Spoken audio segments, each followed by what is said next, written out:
10 বছর পর জামাত নেতা হত্যায় সাবেক 2 এমপির নামে মামলা।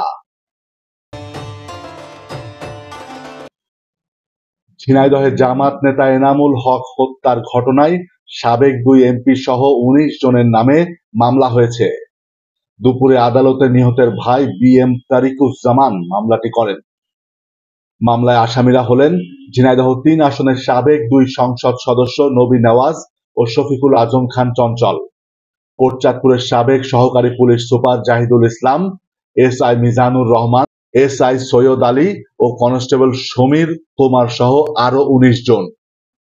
বাদী পক্ষের আইনজীবী রুস্তম আলী বলেন, এনামুল হক কোটচাঁদপুর উপজেলা জামায়াতের অর্থ সম্পাদক ছিলেন।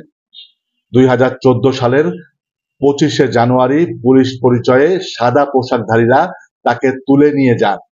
এ সময় তিনি উপজেলা পরিষদ নির্বাচনে জামাত সমর্থিত চেয়ারম্যান প্রার্থী তাজুল ইসলামের পক্ষে মনোনয়নপত্র সংগ্রহ করে ফিরছিলেন। পরদিন শহরের নওদাপাড়া গ্রামে এনামুল হকের গুলিবিদ্ধ মরদেহ পাওয়া যায়। ওই সময় পুলিশ দাবি করে যৌথ বাহিনীর অভিযানে এনামুল নিহত হন। তিনি আরো বলেন, বাদীর অভিযোগটি গ্রহণ করে আদালত কোটচাঁদপুর থানার ওসিকে এজাহার হিসাবে রেকর্ড করার নির্দেশ দিয়েছেন। এ বিষয়ে কোটচাঁদপুর থানার ভারপ্রাপ্ত কর্মকর্তা বলেন, আদালতের আদেশে এখনো থানায় পৌঁছায়নি, হাতে পেলে নির্দেশনা মোতাবেক মামলা রেকর্ড করা হবে।